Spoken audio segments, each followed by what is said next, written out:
মহাবলী খান 41তম মৃত্যুবার্ষিকী উপলক্ষে আয়োজিত আজকের এই আলোচনা সভা সম্মানিত সভাপতি জনাব সাদিক, সম্মানিত আপনার বসেন আমি কথা বলতে, সম্মানিত সভাপতি, মঞ্চে উপস্থিত অলিমা মহাশয়গণ, সম্মানিত অলিমা মহাশয়গণ, মঞ্চে উপস্থিত অতিথিবৃন্দ এবং আমার সামনে উপস্থিত আমন্ত্রিত অতিথিবৃন্দ, আমার স্ত্রী ডক্টর জুবাইদাকে এখান থেকে অনুরোধ করা হয়েছে পরিবারের পক্ষ থেকে কিছু বলার জন্য। স্বাভাবিকভাবে আজকের এই দিনটিতে মহাবলী খান সাহেবের সন্তান হিসেবে উনি কিছুটা মানসিকভাবে ভারাক্রান্ত, সেজন্য ওনার পক্ষ থেকে, পরিবারের পক্ষ থেকে আমি আপনাদের সামনে দাঁড়িয়েছি ওনার জামাতা হিসাবে। আমি প্রথমে আজকের অনুষ্ঠানের আয়োজকবৃন্দ যারা আছেন সকলকে একটা সুন্দর আজকের এই সুন্দর অনুষ্ঠানের আয়োজন করার জন্য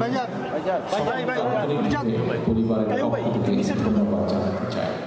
যেভাবে মহাবলী খান সাহেবের জীবনী তুলে ধরা হয়েছে, যেভাবে ওনাকে সুন্দরভাবে উপস্থাপন করা আছে, দেশের জন্য নিজে সকল কাজগুলো করেছেন সেগুলো যেভাবে সুন্দরভাবে উপস্থাপন করা আছে, যারা যারা কষ্ট করে এই আয়োজনটি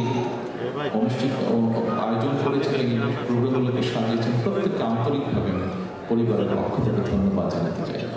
সম্মানিত উপস্থিতবৃন্দ, আমার যেহেতু একটি আলাদা পরিচয় আছে, আমি একজন রাজনৈতিক কর্মী। স্বাভাবিকভাবে যখন আপনাদের সামনে দাঁড়িয়েছি একটি দুটি কথা এক মিনিট সময় আমি নিব। এখানে কথা এসেছে মরহুম মহাবলী খান সাহেবের বিষয়। উনি একজন দেশপ্রেমিক মানুষ ছিলেন, দেশের জন্য উনি কাজ করেছেন। এখানে কিছুক্ষণ আগে বিভিন্ন বক্তার বক্তব্য বলে গেছেন যে দেশে একটি পরিবর্তন এসছে, দেশের মানুষ কিছু চাইছে, রাজনৈতিক দলগুলো, রাজনৈতিক কর্মী, রাজনৈতিক নেতৃবৃন্দ সামনের দিকে বাড়তে চাইছে দেশ। এখানে আপনারা যারা আছেন প্রায় অধিকাংশ মানুষের রাজনীতির সাথে যুক্ত আছেন। আমরা যারা রাজনীতি করি, আমরা রাজনীতি করি দেশের মানুষের জন্য, দেশের মানুষের পাশে দাঁড়ানোর জন্য। আমি সকলকে অনুরোধ করব যে আসুন, আমাদের যে সুযোগটি এসছে দেশের মানুষের পাশে দাঁড়ানোর জন্য, আমাদের যে সুযোগটি এসছে দেশকে সামনে এগিয়ে নিয়ে যাওয়ার জন্য, আমরা সেই সুযোগটি কাজে লাগাই। আমরা আমাদের কাঙ্ক্ষিত, শহীদদের কাঙ্ক্ষিত যে বাংলাদেশ, যে বাংলাদেশের জন্য তারা নিজের প্রাণকে উৎসর্গ করেছেন, সেই বাংলাদেশকে যদি আমরা ধীরে ধীরে গড়ে তুলতে পারি। সম্মানিত উপস্থিতিবৃন্দ, যে একটি বিপ্লবের মাধ্যমে, যে একটি রক্তক্ষয়ী আন্দোলনের মাধ্যমে দেশে এই পরিবর্তন এসছে, আমরা রাজনৈতিক দলের পক্ষ থেকে বিভিন্ন সময় এই আন্দোলনকে সফল করার জন্য দেশের প্রতিটি শ্রেণীর পেশা মানুষকে ধন্যবাদ জানিয়েছে। কারণ একজন রাজনৈতিক কর্মী হিসেবে আমি বিশ্বাস করি যে গত বছর 5ই আগস্ট যে বিজয় আমরা অর্জন করেছি, এই বিজয়টি কোনো একক কোনো সংগঠন বা কোনো দলের দ্বারা সম্ভব ছিল না। সমাজের সর্বস্তরের মানুষ, প্রত্যেকটি শ্রেণী পেশার মানুষ রাজপথে নেমে এসেছিলেন বলেই এই আন্দোলনটি সফল হয়েছে, বাংলাদেশ স্বৈরাচার মুক্ত হয়েছে। আমরা বিভিন্ন সময় দলের পক্ষ থেকে, আমি ব্যক্তিগতভাবে দলের পক্ষ থেকে আমরা দেশের প্রত্যেকটি শ্রেণী পেশার মানুষকে আমরা ধন্যবাদ জানিয়েছি। আমি প্রায় 17 বছর প্রবাসে আছি।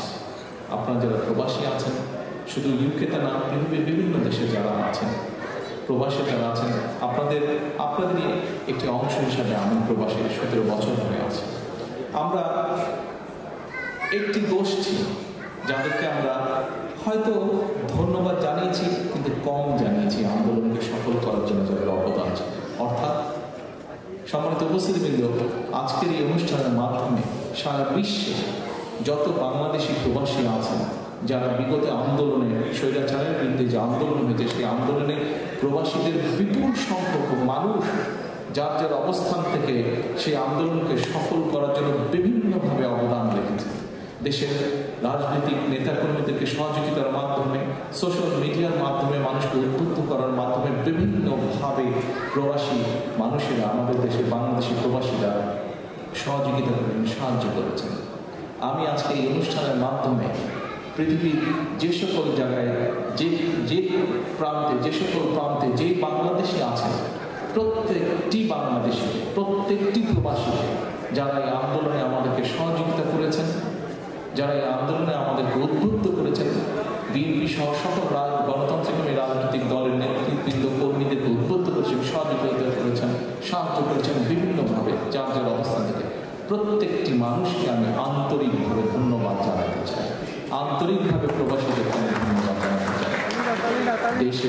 দেশকে স্বৈরাচার মুক্ত পাওয়ার জন্য প্রবাসীদের কাছে আমি আহ্বান জানাবো, আপনারা যেভাবে দেশকে গড়ে তুলতে সাহায্য করেছেন অতীতে, ইনশাআল্লাহ আগামী দিনে গণতান্ত্রিক যে সরকার আসবে সেই সরকারকে আপনারা সহযোগিতা করবেন, যাতে দেশকে আমরা যারা আসবে তারা যাতে দেশের সামনে দিকে এগিয়ে নিয়ে যেতে পারে। পরিশেষে আবারও সকলকে আন্তরিকভাবে ধন্যবাদ জানিয়ে আমার বক্তব্য শেষ করছি। আল্লাহ হাফেজ। বাংলাদেশ জিন্দাবাদ।